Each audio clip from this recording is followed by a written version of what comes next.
Are you struggling for consistency in your sim racing? Does your iRating look like a roller coaster? If so, we have good news for you. The way to get more consistent is to first understand what you're doing differently than the professionals. And VRS is the answer. With our competitive subscription, you will have the telemetry, setups, tutorials, and everything else you need to fully analyze your driving. Our data packs and the ability to compare your driving with the best in the world will show you exactly where to adjust your inputs, change your driving line, and shave seconds off of your lap times. And our powerful and precise Direct Force Pro wheelbase and precision pedals are being used by some of the world's best drivers. All these champions agree that VRS hardware is not just the best on the market, it's also priced well below the competition. So if you're looking to upgrade to direct drive and the best pedals in sim racing, VRS is your answer. If you want to get better, get faster,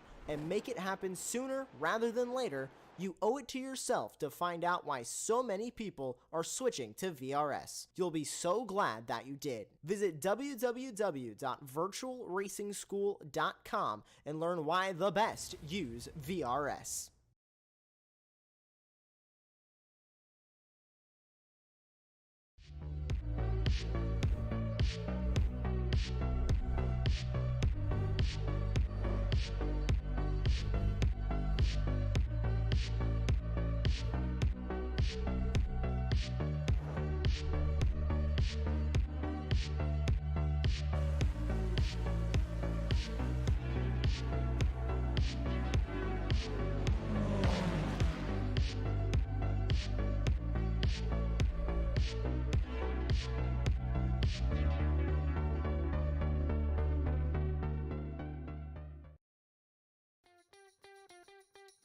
Howdy, howdy, howdy, and welcome to the iGPFun-F3 series presented by SRP. We are here at Fuji Speedway for the second round of the iGPFun-F3 series Season 4 here in 2022. I am Austin. I'm joined by Aaron Smith with Luis Araya in the production booth, and you're here live watching Apex Racing TV. Aaron, it's great to be back after a chaotic start at Monza. We come here to Fuji. The drivers have been working on the starts, but I gotta say one thing: this track has the longest straight in iRacing on a permanent road course fixture. How are we feeling today? Well, after competing in ARL yesterday, I can certainly tell you that it's not gonna be as chaotic as you think, but the final few laps will probably be the most chaotic out of the whole race. But the in-between laps, I'd say around lap 10 to about lap 25, I don't think we'll see too much action. I think the field will spread out nice and easy. And yeah, I can't wait to see what some of these drivers do to try and cool their tyres, because this track is really awful for those rear tyres. They can heat up so easily. And it'll be interesting to see how some of our drivers handle it. Yeah, tire wear is going to be a big talk point because the track is actually pretty green. In the iGPFun settings, we just started qualifying and that kind of reset the track. Drivers are getting off the track, and you can see the discoloration of the track right now on that right side, especially on the straight. A little bit of dust clouds are being popped up for a few of these drivers. So the track is very, very green, but you can see the lines that they are on. It's a very clean track. So the track is it's kind of got a good line and a bad line. It's a very dusty track, and I gotta say, I'm very excited to see how that will affect some of the drivers, especially if they get into a side-by-side fight, getting into that dirty part of the track, especially coming up to a very tight and fast corner like Coca-Cola corner as we are heading in right now. How this affects a lot of these drivers, because it turns from a one-lane track to a two-lane track back to a one-lane track, and then if you're into Flint, he's the experience of racing lawnmowers, as you can see on that profile photo, getting onto the grass just a little bit on that inside of the corner. Yeah, I mean, some of these drivers are going to be pushing to the absolute limit. As you were saying, through corners like Coca-Cola, there's not really much margin for error, and a lot of these corners are very fast sweeping, not really too many low-speed corners. The only one I can think of really is into turn 1. But yeah, first gear not being used at all around this track, so it'll be really interesting to see how these drivers follow each other, whether they just try and back off and wait until the main straight, or just send it into some of these middle corners. And car setup. A lot of the drivers throughout the week and the officials I've been seeing have been really messy with either low downforce, medium downforce, high downforce setups of the car. Some of them just going for all that straight line speed, but really being punished on the track. Some said that the low downforce is the best to do in a race, though, as I can see, and as I've been following the setup discussion in the iGPFun Discord, as they've updated the wonderful tools on their iRacing, their how to set up a Formula 3 guide or setup for dummies. Very wonderful guide on the iGPFun website. A lot of the drivers are focusing on a much higher downforce setup because it gives you more control of the car and lower tire wear.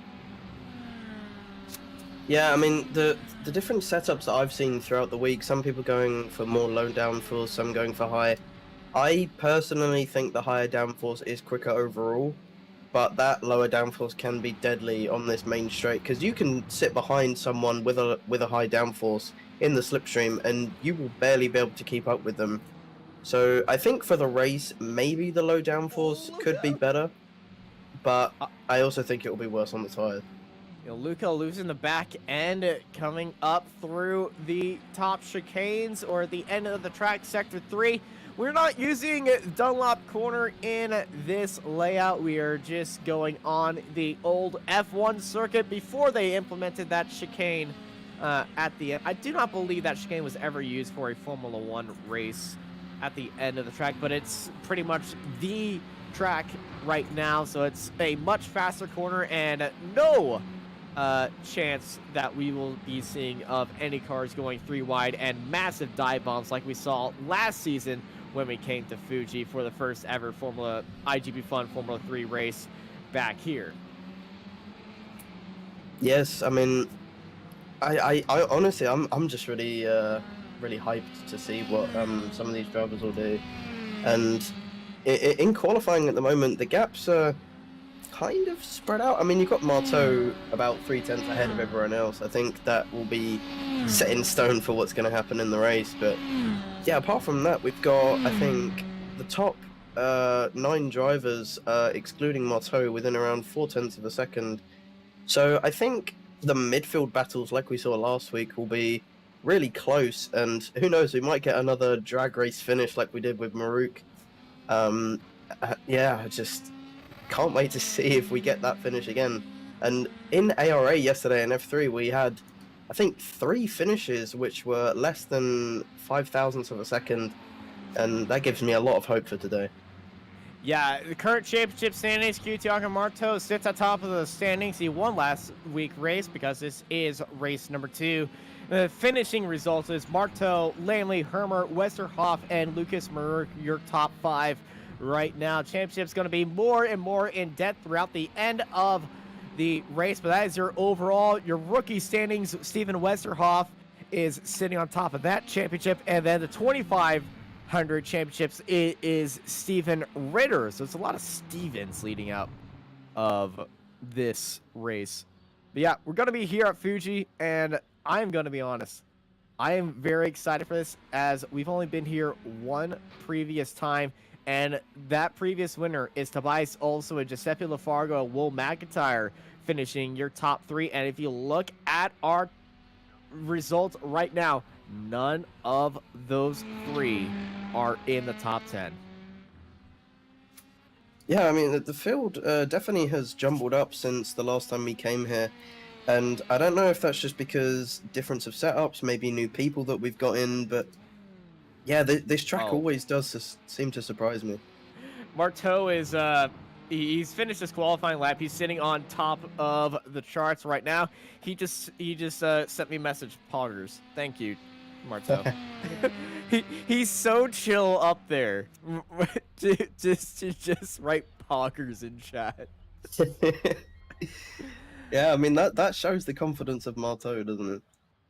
And thank you, Adam Talsma, for the website that iGPFun uses and all of its previous stats always doing it fun. It's time to go on to the grid. QT Marto sitting up on pole position, followed by Will McIntyre Jones. TV Milikangas. TV time is in third, followed by Lucas Maruk, Christian Glamcenter, and Pedro Soares. Nicholas Westman and Gavin Petty, followed by Lee Aberdeen and Gregory Gomez.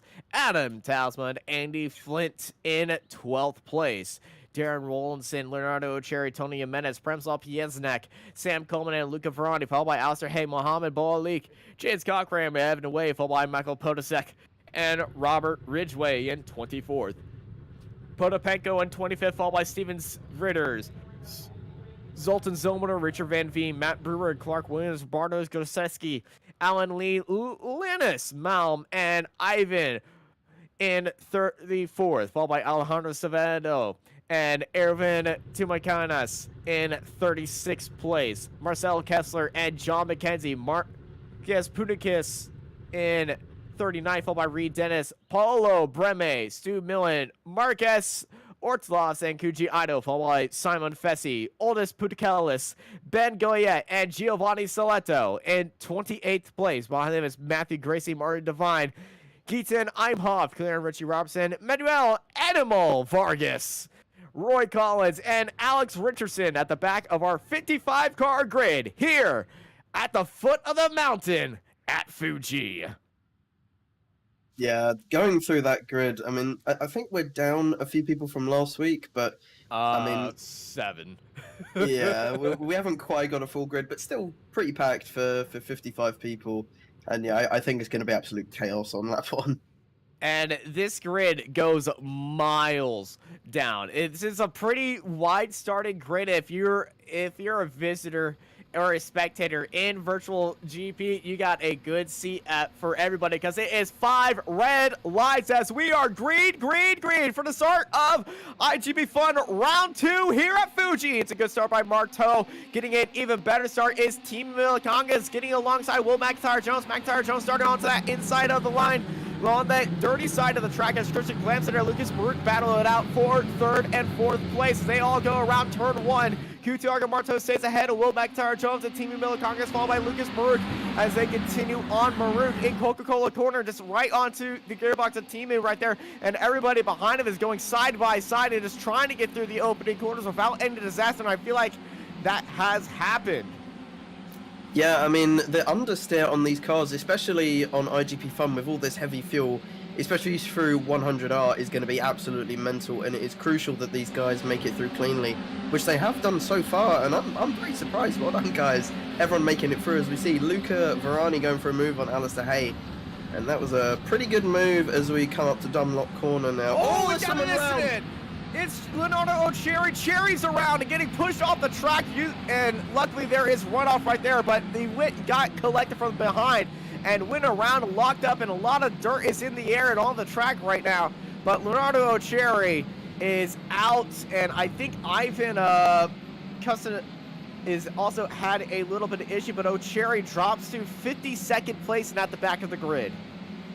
Yeah, I'm not quite sure what happened. I don't know if he got a tab, like a tap from someone behind. I would say there is a tap right there. Yeah, I think that might have happened as you were saying. Yeah, he just got rammed. Okay, that's more of a tap. That's more than a tap, I would say. It's a ram. Yeah. Not really sure what happened, but you see what happened to Ivan going down to Dunlop. It looks like the same corner. Does he just get blipped out of existence? Yeah, I'm not quite sure what happened there. Well, he's also end up in the same spot where O'Cherry did, so I think he might have also missed a little bit. As we go back to live pictures, Tony Jimenez under pressure behind him from Alistair Hay and Mohamed Boalik, as they're all just trying to find any little gap that they can to get ahead. Yeah, I just realized everyone is up like incredible amounts of positions from their start. I'm not quite sure what's happened. If I'm being completely honest, I'd say the only biggest, only people, they've only been up to one or few spots because of Leonardo O'Cherry's incident. But everybody is kind of averaging a +1 or a +2. Our biggest mover so far is Simon Fessy, up 10 spots as well as Alejandro Ledo, who is just overtaken right now. He's only up 6 spots. Yeah, I mean... Glance at her teammates on each other, the Hydro Race Racing Forces. They're going to go side by side as Pedro Soares, his teammates, just going to go down towards the inside to get ahead of him. But watch out, here comes Lucas Maruk. Maruk looking down towards the inside. He got one. Is he going to look for 2 side by side heading into turn 1? He's backed off and going all the way off track. It's Pedro to stay ahead of Lucas Maruk. I think Lucas might have had a little bit of a lockup right there. Yeah, I think going into turn 1, it's actually fairly surprising to see a lockup. As from experience driving around this track, it's more the rears that you have to worry about. But yeah, very surprising to see a lockup from him into the turn 1. Yeah, there's smoke up ahead as Adam Talisman, Petty, and Coleman have had an issue. Yeah, I saw that on the timing screens. I'm not sure if that's me glitching out, but I think yes, I think he has actually had an issue. As we see Lee Albertine maybe looking up the inside of Dunlop. We see a replay. Yeah. Well, Sam Coleman, I was just saying, he's got absolutely squished right there. Yeah, going into 100R, that's not very smart, if I'm being completely honest. But I think Adam might have just gotten caught up. Okay, heading into Coca-Cola corner, it looked like Sam Coleman was set up onto the outside, got pushed out wide, and wasn't left room to get back onto the track. Yeah. No, that was really poor racing from all of them, being honest. And Adam just got really unlucky getting caught out in that. But yeah, as we come back to the battle further up, Marteau storming away as he did last week. It seems he is pretty unstoppable at the moment, with Will McIntyre in 3rd and Pedro Soares and Maruk battling for 4th place into turn 1. And wow, everything's just starting to settle down now, isn't it?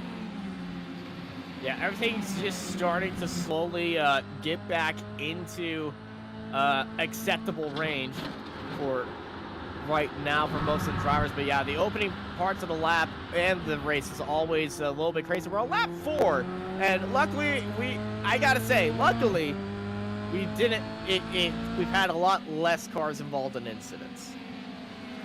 Yeah, to be completely honest, I'm very surprised. Everyone was so clean. I mean, when I was doing ARA yesterday, it was sort of a mixed bag. Some races we'd have no incidents whatsoever, and then others it would be complete chaos, like half the grid being wiped out. But yeah, we're seeing a replay right now of what happened to Irvin. As this is 3 wide heading into Coca-Cola corner. I feel like, he's got a tap. They've hooked wheels. They've hooked front wings that got pushed out wide.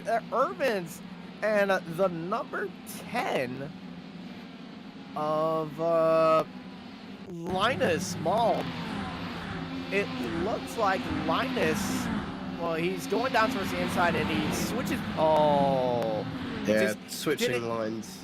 Switching lines heading into the braking zone. Malm and just caught, I would just say he caught him off as something happened. So we go back to live photos. I don't think anything's happened. I think we're all good. You okay, Austin?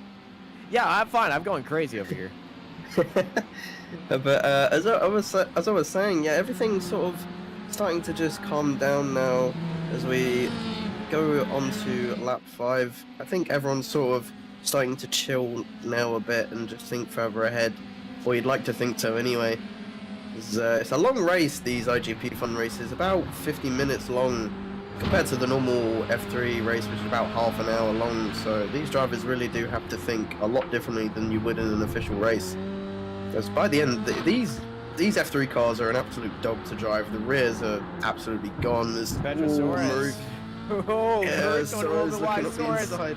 Having an opportunity to chase him down as they head into the final corner. A little bit of a wider line by Lucas Merck, going to give him an advantage on the straightaway, but Pedro Soares is going to be into that draft. Merck going to defend onto the inside, and here comes Pedro Soares on the attack and in the draft, and here comes Pedro for the Racing Forces team onto the gearbox and down towards the inside and up into 4th place. But look to the outside, we're 3 wide. There's Gomez. Gregory Gomez around to the outside, 3 wide into turn 1, but it's still Pedrosaurus who held that inside line to get 4th place.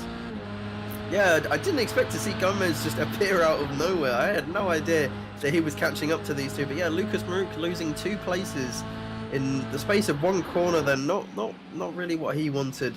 But yeah, as I was just saying, it is a long race, so he's got a lot of time to just get his head down and try and make up those lost places. It really is, and the time for all that is now. Great move by Pedrosaurus and Gregory Gomez. They definitely caught Lucas Maruk off guard. I would say Lucas Maruk was a little bit shell-shocked. He was probably only focusing on one of the cars, and then surprised out of nowhere, there's another car. Alistair Hayes, side by side in Dunlop corner, sent it down towards the inside. Andy Flint just thought about that and backed out of there to let them by, but still stay in the fight. Alistair Hayes looking very nicely as he tries to chase down Luca Ferrani, who is chasing down Tony Jimenez up ahead of him. Yeah, we've seen Loedo going for a move. He just thinks better of it. This section of the track, Sector 3, is so tricky because it's 2 hairpins stacked up going up a hill. And if you go for a move on the one, you're pretty much setting yourself up, well, in pain for the other. It's actually, no, it's 3 hairpins, technically. It's 5 with the Dunlop corner involved because it's just a bunch of switchbacks with each other as they go up the hill. As well, that I don't believe that was a part of the original conception of the original Fuji track. So they were just trying to figure out how to get up the hill the least amount of grading possible, which is why it's a bunch of switchbacks right there. Ledo under pressure by Zonewater. We saw a move up ahead of him as we go side by side. Christian Glamcenter looking down towards the inside right here as he's chasing down Gomez and Maruk. And he's got to watch out because there is Lee Aberdeen on his tail as well as they get back into the line heading into Dunlop corner. Are we going to be seeing any nose showing right here? Probably not. This corner goes from an overtaking corner in the regular Grand Prix circuit to just a follow-through corner. And if you make a move, you just got to really trust the other guy to back out of there. And now you just got to watch after those rear tires and how much you attack this corner, or else you're going to be losing the back end. But this train being led by Pedrosaurus as we head onto that flying back straight. Christian Glamcenter, oh, he had a bad line through that final corner as he's going to be under pressure a lot by Lee Aberdeen. But it's time to go drag racing Fuji style. Yeah, I mean, this is giving me major flashbacks from last week as we had that battle for P4 from about 4th to about 9th place, and we're seeing the same thing here as Suarez has just left a sitting duck on this main straight. Gomez going to try and go around the outside into turn 1. He gets a little bit later on the brakes. Yeah, he locked the front wheel. Yeah, I saw Gomez just lock a wheel into turn 1. Yeah, Gomez left a lot of space on the inside of the track. I believe there was a wheel lock right in there, but Pedrosaurus did have a wheel alongside of him, so his spotter never said he was truly clear. It's probably just leaving as much space as possible, but Gomez is putting in a lot of pressure to chase down Pedrosaurus. Lucas Maruk and Christian Glamcenter are also chasing him down as there's a big wiggle by Lee Aberdeen at the back of this fight for 4th place in 8th. Yeah, I mean, this battle is so eerily similar to what happened last week with more or less the same people, to be fair, with Maruk, Aberdeen. It's so similar, and even Glamcenter getting involved. Once again, Glamcenter has really been fairly impressive up there in 7th place. He's just had a fairly consistent start to the season, and if he can bag another maybe top six finish today, then yeah, I don't think you could really ask for a more fairly easy start to the season for him. He's been really impressive in my opinion so far. Yeah, a very relaxed start to the season for him, I would say.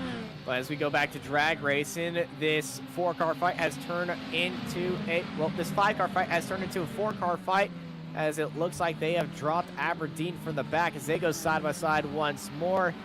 Suarez getting a very good exit out of that corner, consistently staying ahead of Gomez.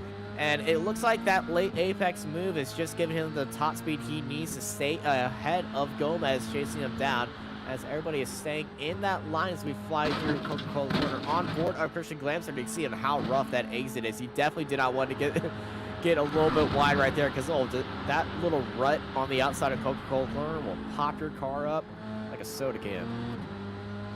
Yeah, I can tell from experience the curbs on this track are so punishing, and sometimes they can feel very inconsistent. Like, you can go over some of these curbs and it will leave your car perfectly fine, perfectly drivable, and then you'll do the exact same thing another race, and it will completely destroy your suspension or your front wing.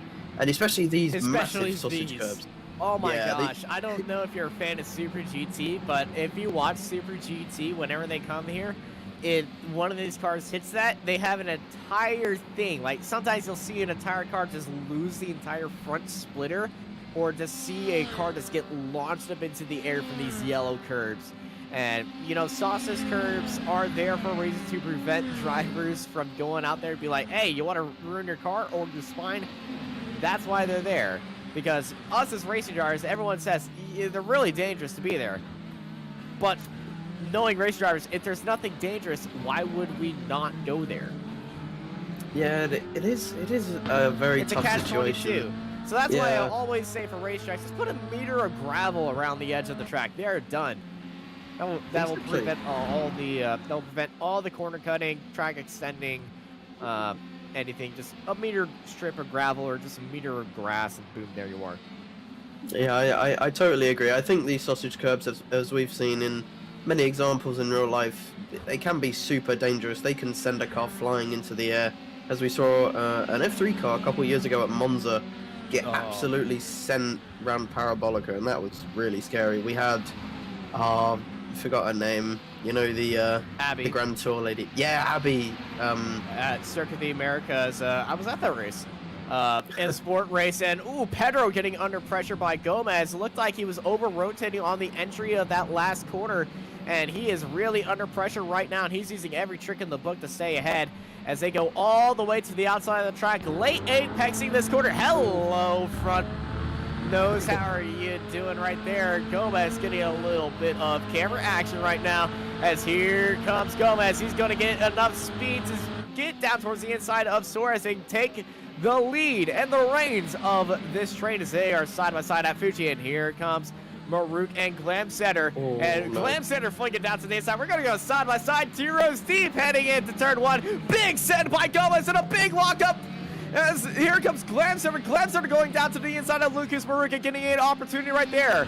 Suarez, the teammate to Glamsetter, they set up onto the outside of Coca-Cola corner. They are almost touching, entering Coca-Cola right there. I think they might have touched, but that was a big checkup by Suarez. Glamsetter getting out of the draft of his teammate. He might look for a little bit of action on his teammate as they go side by side heading into this corner. Yeah, that was so chaotic. I have no idea how none of them made contact, but you just have to put it down to great racecraft. Yeah. That was absolutely amazing racing. The defending champion from last season. Yes, it's still going on, but the defending champion is not having the best of races. Maruk really sent it in as he's under pressure by Lee Albertini, who's joined the fight, and here comes Darren Rollinson. This 4-car fight has turned into a 6-car fight right now, which is literally what we just came off of at Monza last week. Yeah, and I think it's now turned back into a 4-car fight, as this has allowed Gomez to pull away from this group. Yeah, the gap is 7/10. He's out of the draft. This is really good. Yeah, this is really good for him if he can just keep it together and not be affected by the draft of these guys behind, as we see Glamsetter going for a move on Suarez. I wonder who's going to be last on the brakes. Yeah, teammates, they're going to three wide. Jinx right here, and Maruk with a head full of Steve. He's going to go down to the inside. They all send it equally farther apart. They're still 3 wide throughout the corner, but it's going to be Lucas Maruk with a double overtake down towards the inside. You're defending champion, but he's got to watch out. Is there 3 wide? Oh my god, no, they're not going to make it to this corner. How are they making this? How have they done that? I don't know. I'm speechless. They went 3 wide for like 3 corners straight. That is absolutely amazing racing. Oh, this is such a joy to watch. Have they made it through there? I don't know, but Lucas Maruk with the bravest around the outside move, 3 wide heading into one of the fastest corners on the track, making it through there. Woohoo! Take a bow. Yeah, I mean, you have to commend these drivers. As Aberdeen now going for a move on Glamsetter into these final few hairpins further behind. I think he might have got the move done. Yeah, he's on the outside though, so Glamstone is going to have that inside line in that fight for 7th place. Yeah, here we are. Aberdeen's on the inside line. Glamstone trying to hold it around to the outside, but watch Aberdeen off his exit and make sure he leaves the space. Yes, he does. And now, well, I think it's going to go to the man behind them, Darren Rollinson. He's going to be in the traps, and he's going to be like, y'all continue your battle. Tally-ho, I'm going to round the outside. Well, actually, I think he's just lifted off the throttle because he's kind of stalled out right there. They're 3 wide heading into turn 1. And, ooh, Glamstone got a little bit cheeky, getting a little bit of a side draft. But, oh, Rollinson's missed a corner, and there goes Glamstone with the switchback for 7th place. Yeah, Rollinson just tried to go way too optimistic into turn 1, completely missed his braking zone and went off the track. He could have gotten the move done 2 places in 1 corner, but instead he's left even further back than he was, and I think he's fallen out of the draft of these 2 now. Andy As Flint we has had see a an replay. issue. See a replay. This is Robert Ridgway, and Andy Flint is up ahead, and this is Ridgway heading into turn 1. Oh. Well, that's just too ambitious by Robert. I think everybody was just checking up for that corner, and Robert just took too much mustard heading into there. And I think that's the first time I ever said too much mustard, and it's not, well, it is. It resulted in a car death, but not the car we're talking about.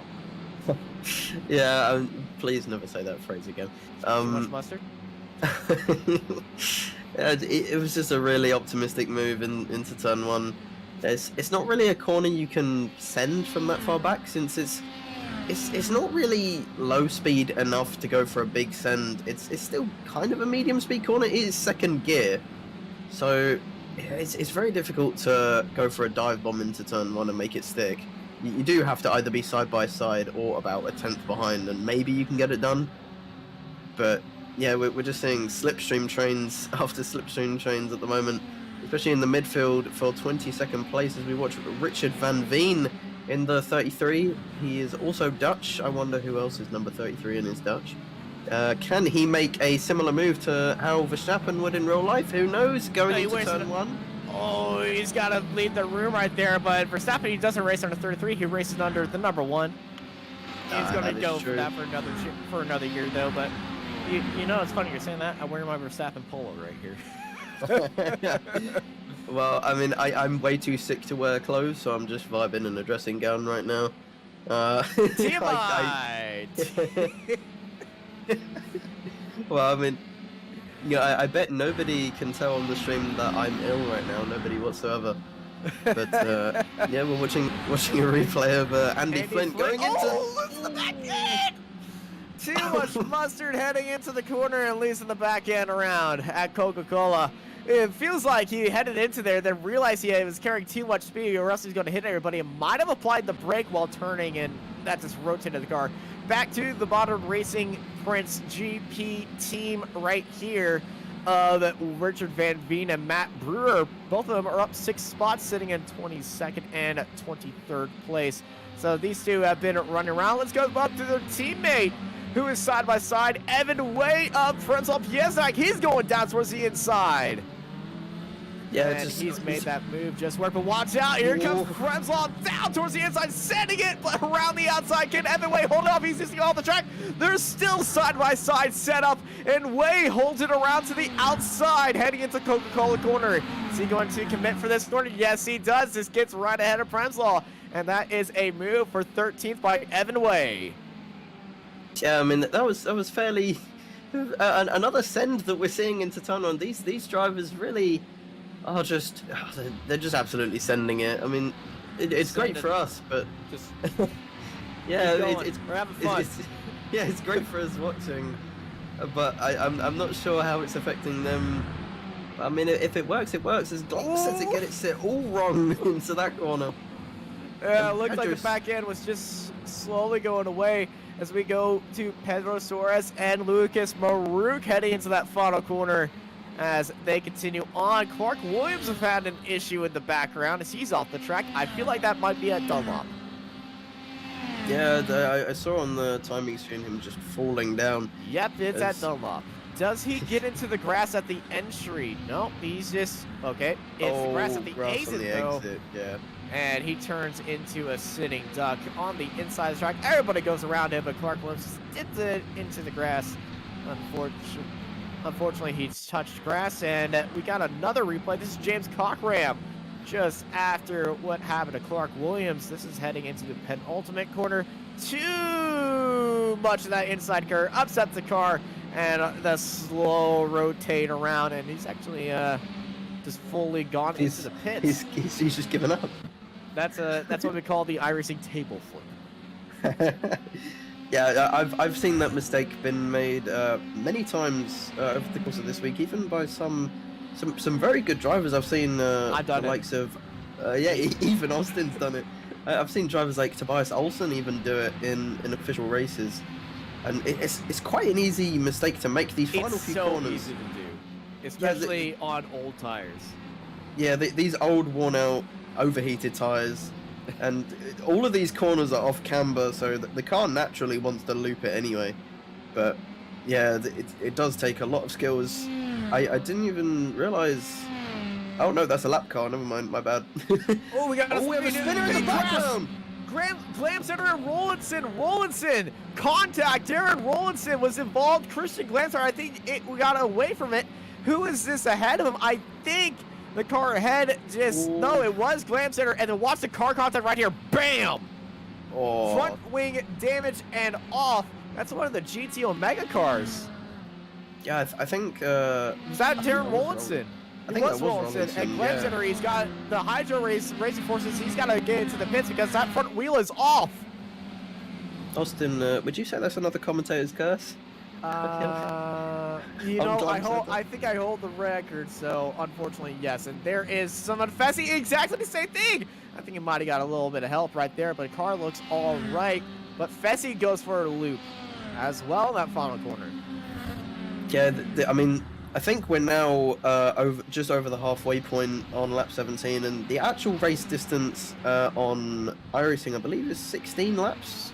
Correct me if I'm wrong.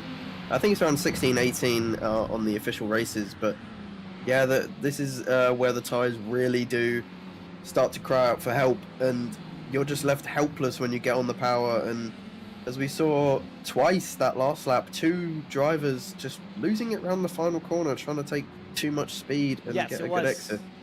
The officials, it is 16 laps as we got another replay up ahead. This is Prenzal Piansnak, who just got a free overtake. And this is that Dunlop corner, just catching a little bit of grass, touching the grass, getting onto the, watch out, that's a bad. Oh my god. that gave me a heart attack there. I'm very surprised. It gave you a heart attack. I don't know about you, but yeah, hold on. I need to. I need a seatbelt for this seat because I almost jumped out of it. Yeah, I just had to mute my mic because I was struggling to breathe there, but I'm okay. I promise. Yeah, that was so close. But yeah, around Dunlop corner, that mistake it's so marginal. Like that corner just pushes you towards the curb, and if you so much as dip a pixel on that grass, you're gone. The car will just completely it'll kill you, and that's your race over. Yes, when they tell you to touch grass, don't do it. Yeah, touch grass in real life, not on the game. And Lucas Baruch touching the grass just a little bit and somehow saving. You saw the car shoot off right, and I thought that was going to be the end for our defending champion, but he's still fighting for that 5th place spot, chasing down Pedro Suarez, the Spaniard versus the Canadian here at Fuji. I mean, I am like 0.001% Canadian, so you can.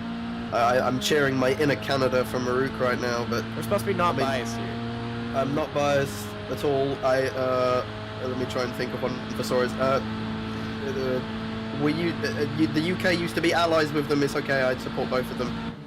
But yeah, Maruk going down the inside into turn 1. He brakes really late and gets the move done before we even hit the apex. Watch for the switchback. He's locked up off the exit though. The car, I saw a lot of smoke right there, middle of the corner. And here comes Pedro Suarez onto the outside of Lucas Maruk, but he's going to back away. Heading into Coca-Cola. There was a car having an issue up ahead. There was a lot of smoke, but I believe that might have been a lapped car. Yeah, I think that was a lapped car. I'm not seeing anything from Gomez, McIntyre. Timu or Marceau, but yeah, speaking of our leaders, Marceau once again leading the race 6 seconds ahead of his friend Timu Milakangis. These two have been fairly. I mean, Marceau obviously has been really impressive this whole season, but Timu as well. He's compared to last season where Timu was sort of off the pace. He's really stepped out this season and is currently sitting comfortably in second place. And Tiago Marteau doing what he did at Monza, just pulling away and enjoying himself up at the front. I'm not going to say too much because he came into my Twitch chat that I have running along showing the commentators cams. Please do not commentators curse me, so that is the most I'm going to say positive for Tiago Marteau. Well, I mean, I didn't do it last week on him, so, you know, I hope he finishes the race all well and good. Okay, we'll stop. You know, we'll stop. Yeah, I'm just gonna stop. I'm making it worse. Let's cut to someone else. Yeah, look at Pedro Soares right behind Marie going into turn 1. You're just so trying not to. I can tell. Glasetsky's Leonardo Ocheri. Well, second time we've seen Leonardo Ocheri involved in that incident at Dunlop on lap 1. Looking down towards the inside of the MRP car. Just gets a tap in. Oh. Yeah, that's an ambition. That was a big look down to the inside, but unfortunately, at that corner, he just stuck a nose down towards the inside of the other driver around his outside of that MRP car. I don't think was expecting him to go right there. He's already committed for that move.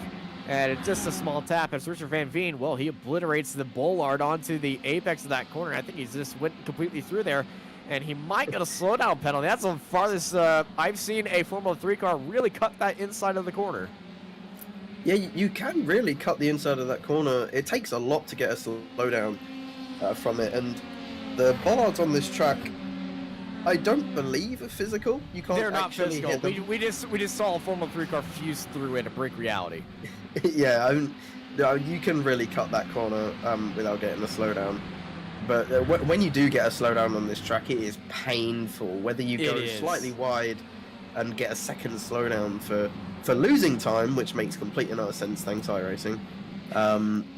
You know, I can relate. Yesterday, as we're coming through this final corner, there were 2 people in front of me, and I had to go to the outside off the track, which obviously cost me time, but then I had to give up a second on the straight anyway, which didn't do me any favors. So yeah, thank you iRacing for an amazing slowdown system. Do you need an IV to get the salt out of your system? I do. I'm full of anger by having COVID right now. It's not doing me any good. Well, Potapango under pressure by 2 MRP cars down towards the inside. Richard Van Veen, and he's getting a good exit side by side as I think the teammates are going to start working together right here. Richard Van Veen and Matthew Brewer going nose to tail with each other as Potapango stays ahead at Coca-Cola corner, but the 2 MRP cars really working their magic right here. They are both just moving up through the field alongside of each other. Both up 9 spots. I was expecting Veen to be a little bit later on the brakes. Yeah, I mean, we've seen it many times in this race so far, so it surprised me that someone was not being aggressive, you know? Considering he's probably just waiting for his actual moment because we are 11 laps away from the finish. We just passed 2/3 of this race, and this is Andy Flint. And watch out, Clark Williams is up ahead and onto the inside of the track. He touched. Oh, that's 2 cars. Oh, is that Ocheri as well? Again. Is that Glamsetter as well? It looks like Clark Williams. We saw Clark Williams have an incident that might have been a lapped car, because there are just 2 cars, I think, just parked along with each other. Here's Clark Williams in that incident, and are we going to see Leonardo Ocheri join? Oh.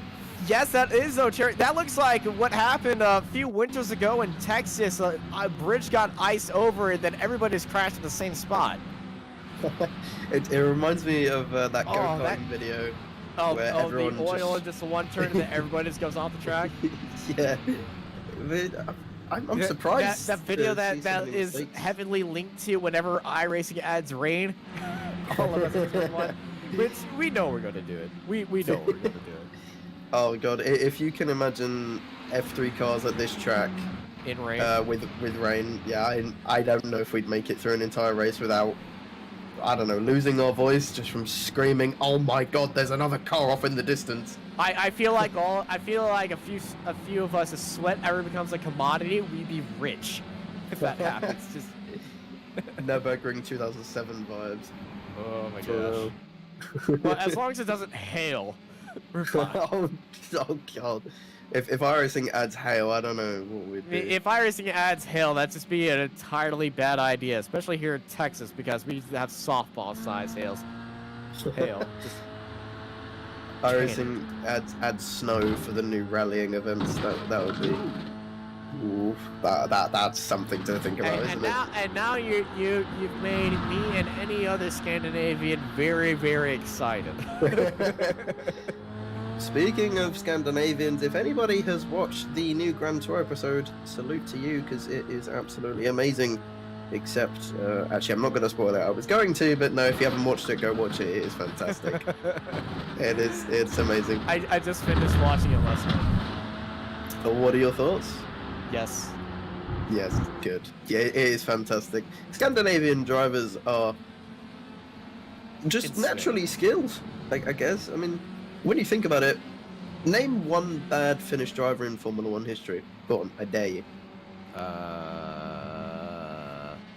Well, if I was a Lewis Hamilton fan, I'd just immediately go to Valtteri Bottas, but then again, that is heavily weighted. Well, most Finnish drivers I can think of, even the likes of Heikki Kovalainen, they've won races. So I can't really think of a bad one, if I'm being completely honest. Anyway, we're getting really sidetracked. Let's focus on the race. As we see Richard Van Veen still stuck behind Potapenko in 18th place. I think he's just inside the draft, in around 6 tenths behind. And will he get a good exit around this final corner? He tucks to the inside, which in my opinion is the quicker line through that corner. As going right to the outside, it does give you a better exit, but it does make you lose about a tenth or two in the mid corner. But I don't think he was quite in the slipstream. Well, actually, that list you gave for Finnish drivers in F1, it's only about 10. Really? Yeah. Oh, I thought there were a lot more, but off And the top three of my of them head. were world champions. Yeah, exactly. You've got Kimi, Mika, and Keke. So Yes. yeah, Finnish. Yeah, exactly. Finnish drivers really do be having the best percentage of any nationality. I mean, considering the country is only about 100 years old, I'd say that's pretty good. Pretty pog, in my opinion, for Finland. You did not just say that. I did. Finland, you should be proud, and Team U is in second place. So, yeah. I'm gonna lose a bet if be forced to put Potters on my license plate here. I mean, Motto said it before the race, so I'm allowed to. This is true, and I'm just haunted by the word right now. Timu using all the track to stay ahead of Will McIntyre Jones in this fight for second place. Yeah, and it'd be really interesting to see who can get the second places. They're sort of around the same pace. That last lap, the only difference between them was 2/200ths of a second, with Team U being the one to lead on that occasion. But yeah, these drivers are incredibly close on pace, and there's a car around. That's definitely a lap car. I'm not sure who that is. Yeah, that is, it looks like, Irvin's, Tumakan's, the number 6. Yeah, not quite sure what happened to him. Probably just lost it on the exit. Yeah, or- I believe it's just too much of it. Well, that's what's ended up how he got there. It's Gaten Imhoff, actually, the Whiskey Full Throttle car. He's ended up, just in that corner, and we've seen this incident so many times. And let's go for a replay of what else has happened to him. This is coming in too much mustard. Yeah, it's actually quite surprising because, to be fair, you're mostly full throttle before We the usually don't apex of see- that corner. Yeah, Yeah. it's gonna be honest. That's a very random spot to see a car spin around right there.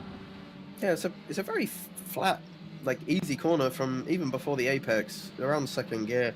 So it's very surprising. I don't know if his tires are just absolutely cooked and can't really take too much speed, but yeah, or maybe his setup is just really He probably front took heavy. his he probably took his race setup and just overcooked the tires, I would say. Yeah, that's probably what's happened, which is probably why he is a lap down. Would not surprise me, but yeah, we see. Well, these guys Maruk's- are also aliens. We got QT Marteau, Timmy Milicongas, Will McIntyre Jones. The top 10, well, honestly, the top 20 in this race are all elite drivers. And if you're, oh, Lucas Baruch goes, and I just commented to curse Lucas Baruch. I am sorry. We were just saying that saying. it's not a corner you make a mistake at. It's twice that we've seen that, and I just called everybody in the top 20 elite. Oh, And then, for oh, back and slow rotation. Defending champion Lucas Baruch spins out, and the worst part is last lap he just set the fastest lap of the race.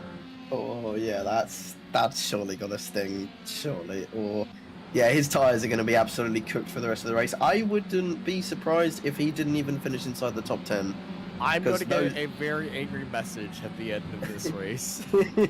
From multiple drivers saying, "Oh, you idiot! Just don't talk the next time." Shut up! I know we ping you. Shut up. Yeah, I would not be surprised if Richard Van Veen, number 33, setting it down towards the inside at Dunlop at Punikis, and oh, Punikis under pressure right behind him as Andy Flint wants to go side by side with him, but Richard Van Veen, no holds barred, down towards the inside up into 22nd. And look at the scrap behind them. They're going on each other like a bunch of wasps over a bunch of honey. Wasps? Well, have you seen wasps versus bees? It's nuts. To be fair, in my spare time, I do not watch wasps versus bees. I don't know what you are up to in your spare time, Austin, but yeah, Late nights on YouTube. I mean, you do you, man. But Christian Glamseth are now trying to fight back from his earlier mistake. Now in 23rd position. Can he move up into 22nd? He's going to go down the inside into turn 1. Brakes a little bit later. 21st. My fault. I can't read. As we come now down to Coca-Cola corner, they're still side by side. He's gonna, oh, that's very wide. He just gives up the position. Oh dear, and Austin is now showing examples of bees and honeys. Thank you, Austin, I needed that. It's nuts. Okay, nobody's holding anything back. They're going at each other. I mean, fair enough. You do whatever you want, whatever makes you happy, Austin. I'm gonna stick to watching this race as it is giving me very good vibes. Yeah, the best vibes of this race. Oh my gosh! And everybody, I would say in this race is just praying for the tire gods that they keep these tires cool. Because if you look at the track temp right now and how long they've been abusing these tires throughout that final second and throughout this entire race, as that car is really wide off the track right there. That's one of the MRP cars. That's Veen. Richard Van Veen using all the track. I think he's had a little bit of a issue middle of the corner. Now he's a sitting duck because here comes Marcus Punikes as well as Andy Flint. And, well, it's just a sitting duck right there as Andy Flint's going to go around the outside getting draft as well. Richard Van Veen dropping 2 spots, but he is sending it down towards the inside. None of us any ambitious set. He was so far back from Richard Van Veen and even farther back from Marcis Punikes. And honestly, I thought he was going to go for the double shot right there, but he's still side by side with Andy Flint, holds it around the outside of Coca-Cola corner, jumps over a lot of the track right there. That's going to be a slowdown right there.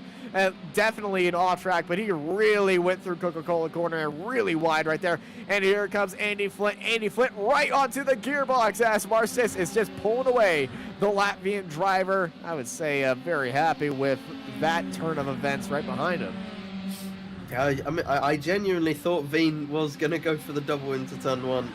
And you could see the way he was positioning his car. You thought he would have, but I mean, fair play. He got the car stopped in time, and it was a fair move. So nothing really to complain about. But yeah, as you were saying, Mars is just sort of pulling away now out of the slipstream, and Richard Van Veen sort of trying to get back the slipstream, because if he doesn't, then he's just going to be left a sitting duck like he was last lap. And yeah, taking that inside line round the final corner, He most definitely will try and make his way past again. As we see Alistair Hay sitting comfortably in 9th place behind Lucas Maruk after his earlier mistake into this exact corner we're going through right now. Yo, what a big hit for Alistair Hay. The back end really left off. He got into the curb on the outside, and that really upset the car. That's a third car that we've seen had an issue through that corner. Every single time we talk about someone going through that corner, something else happens. So from now on, we're not going to talk about that corner. We should not talk about the turn 6 hairpin, effectively named hairpin.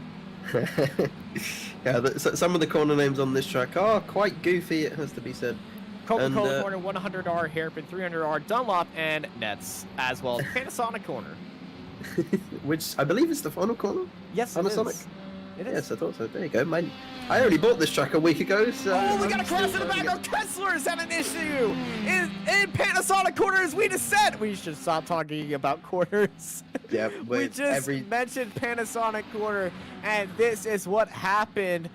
This is at Dunlop, actually. There were 2 incidents. Kessler getting in the grass at Dunlop, and then at the same time, in the background of Panasonic, we had a 2-car collision off the exit right there.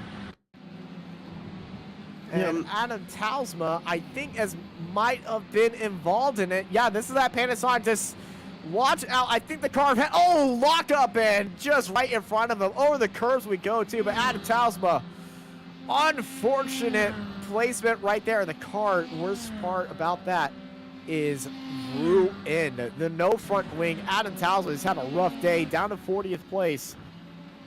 Goes back into the pit lane.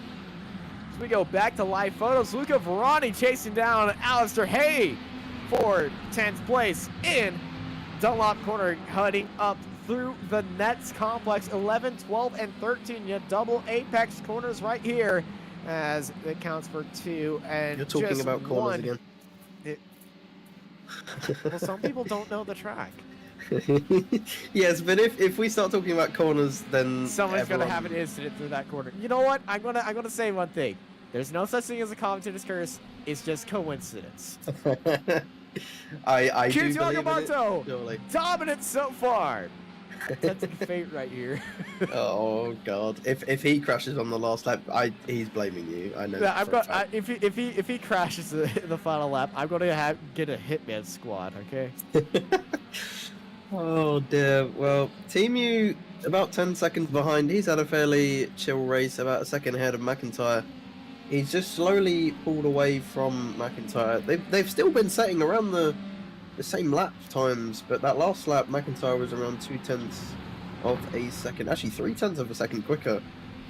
So yeah, I'm not quite sure what happened there, but yeah, I mean, these two have been so close, like on pace, but just not close enough to be battling with each other. And yeah, I think maybe Team U might be struggling for tyres at this point in the race, and McIntyre might be better conditioned to send it these final 2 laps as we start lap 32, the penultimate lap of the Japanese/Fuji Speedway Grand Prix. I don't believe we actually used the word Grand Prix in iGPFun. We just said race. Well, I used it and judge me. It's a Grand Prix, you know. I think it's a copyrighted term as well. Is it? Really? The word... So a French word, a French phrase, I should say, is copyrighted. I would be very surprised if it is. I don't know, because I'm not well versed in law.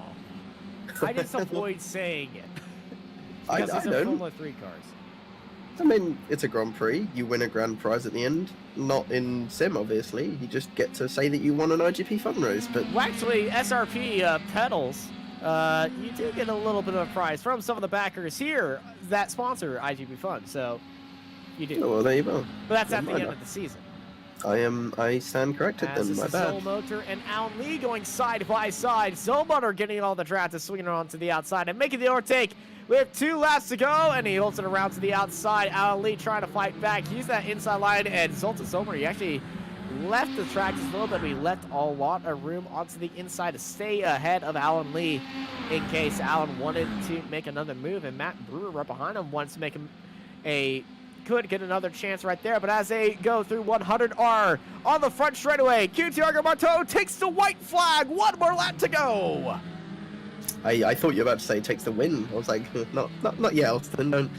Don't jinx him, please. But yeah, Marteau again.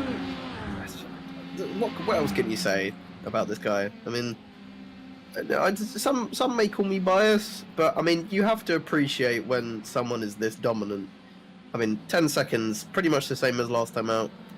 Completely unmatched by anyone else. And yeah, who will be able to stop this kid from taking this championship with just by himself? I mean, it's sort of like Verstappen this season. If you take him out, wow, the championship is so close. But yeah, Marteau just comfortably in the lead right now and unstoppable as it seems. He's just got a few corners left. Marteau has got a few lap traffic a little bit ahead of him.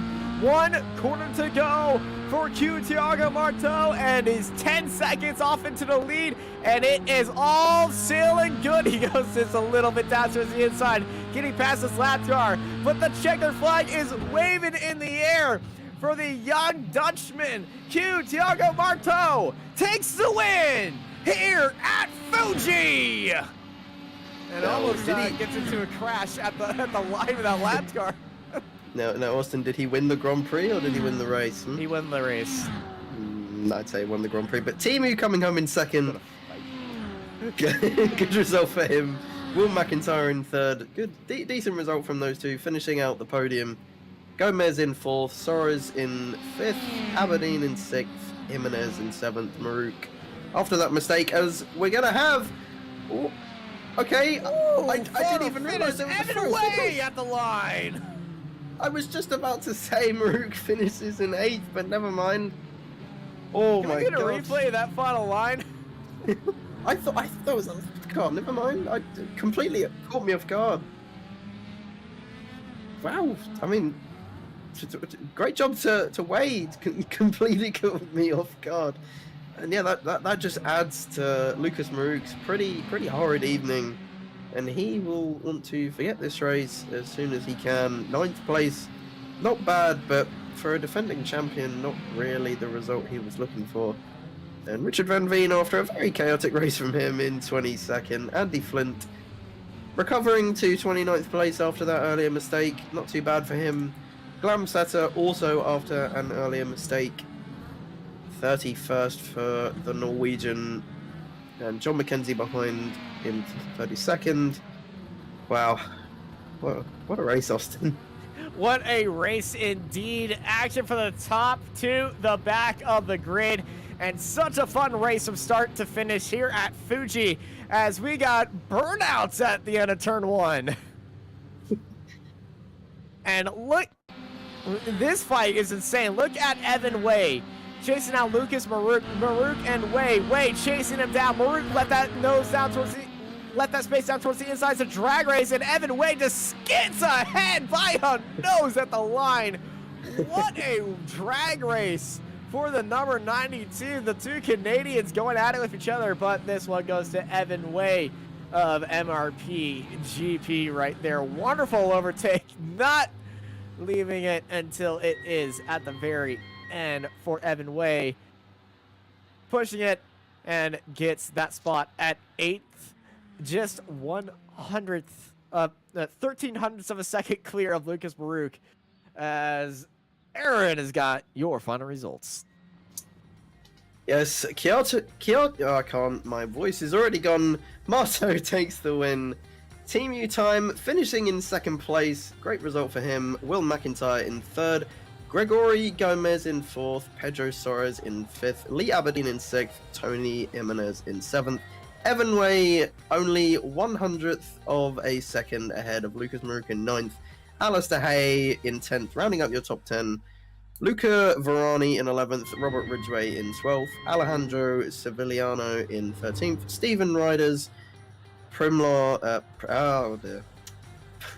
Austin, can you help me here? I'm not good at this. Premslaw Piasnik in 15th. Podopenko in 16th. Simon Fessy in 17th. Zoltan Zamota in 18th place. They're followed by Alan Lee, Matt Brewer, Marcelo Kevler, Richard Van Veen, Michael Podosek, Andy Flint, Marcus Punikes, and Christian Glamsetter, John McKenzie, Udis Petakalis, Paolo Breme, Clark Williams, Ben Goyette, Stu Millen, Martin Devine, Giovanni Soletto, Claire and Richie Robinson, Roy Collins, Reed Dennis, Irviz, Tolmakens, and Matthew Gracie, Ivan Kostanovitsky, Marcus Otslas, Linus Malm, and Adam Towswell, followed by Geaton, Imhoff, Leonardo Ocheri, Barsolf Grosecki, Darren Wollenson, James Cochran, Gavin Petty, Mohamed Bolali, Kuchi Aito, Nicholas Westman, Sam Coleman, and Alex Richardson, followed by Manuel Animal Vargas at the end of our 55-car grid. But we are joined, actually. This is a rare treat because we usually do not get to talk to the drivers. We are joined by Timu Milikongas. It's Timu time in the box. Timu, how was that race for you? Man, sweating. Yeah, a lot of sweat, I would say, would be done by a few of the drivers because this track and the tire wear was so high. We were seeing drivers like Lucas Merck lose it in very easy corners that we usually don't see. How was tire management throughout this race? It was like in the middle of the race I was struggling very much in the last two corners especially. I was losing like 3-4 tenths there. I thought that in the end it would be horrible in the end, but it somehow it went better to better at the end. It was not so hard in the end, but I was struggling a bit. I slided a bit too much in the start of the race. You had Will McIntyre Jones behind you, chasing you down, always within 1 second. Were you a little bit worried that he was saving tires as well, or did you know that he was also struggling? No, I was very worried, to be fair. Especially after I got slowed down from turn 2 at some point. So he was after that he was all the time less than a second behind me. And it was like 15 laps remaining or something. It was, I just waited when he will just go in front of me. Well, you did very well to finish in second place. We stay in Japan for next round at Okayama. Are you excited for our return to the Okayama International Circuit? Yeah, I'm looking forward to it. I'm thinking I never have driven there before, but it's a cool track. All right. I'm looking forward to do it. It's certainly going to be a lot of fun for us up here in the booth as always, but it's certainly going to be a lot of fun for you down there in the car because that track is always a classic to race on. Thank you, Timu, for joining us in the booth, and thank you for providing a great show out there on track. Before we let you go, anybody you want to thank? Huge thanks to the race winner, Martha. We were in the voice chat. He was boosting me, my confidence all the time. Big thanks to him. Well, it's a 1-2 for the friends here today. Marto takes a win. Timu in second place. We head to Okayama for round 3 of the iGPFun Formula 3 series presented by SRP. Thank you, everybody, for joining us here on Apex Racing TV. I've been joined by Aaron Smith with Luis Soraya in the production booth, and I'm Austin Knight, and I hope y'all have a good night.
Are you struggling for consistency in your sim racing? Does your iRating look like a roller coaster? If so, we have good news for you. The way to get more consistent is to first understand what you're doing differently than the professionals. And VRS is the answer. With our competitive subscription, you will have the telemetry, setups, tutorials, and everything else you need to fully analyze your driving. Our data packs and the ability to compare your driving with the best in the world will show you exactly where to adjust your inputs, change your driving line, and shave seconds off of your lap times. And our powerful and precise Direct Force Pro wheelbase and precision pedals are being used by some of the world's best drivers, including Peter Berryman, John Robertson, Brandon Trano, and IndyCar world champion Alex Palou. All these champions agree that VRS hardware is not just the best on the market, it's also priced well below the competition. So if you're looking to upgrade to direct drive and the best pedals in sim racing, VRS is your answer. If you want to get better, get faster,